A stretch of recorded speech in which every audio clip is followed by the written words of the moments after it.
We use a family-centered care team approach, and I don't care for the patients alone. My dietitians don't care for them alone. It's the whole team, and that team is comprised of the parents, the child, the siblings. It's my nurse, the dietitians, the social worker, myself, and then finally our last member in our team, our medical chef educator, who helps devise new recipes to make these high-fat diets delicious for years to come, if that's what we need.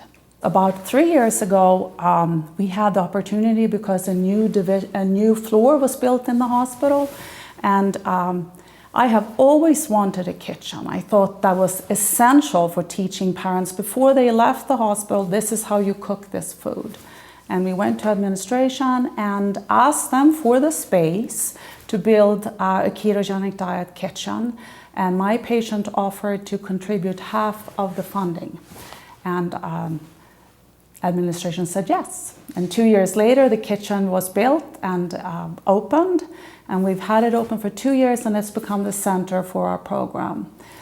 During the initiation, actually, the parents cook we have several cooking classes. They learn 6 recipes before they leave that they're comfortable making. I think pizza is their favorite.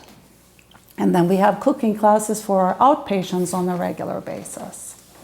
And they've also become quite popular. So you're asking me if the popularity of the kitchen has anything to do with the families connecting with each other, and I would say with remaining compliant. We have an extremely low dropout rate at our center. We have a large center. Almost 200 patients are cared for at CHOP actively right now. I have started over 700 patients on dietary therapies. Of course, not done that alone. And by having the kitchen and providing this kind of support for families, they stick with what you're asking them to do.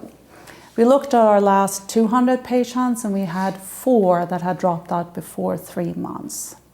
So that's a very, very low dropout rate. So if you provide the support for the families, they are going to remain compliant, and the diet is going to be a success for them.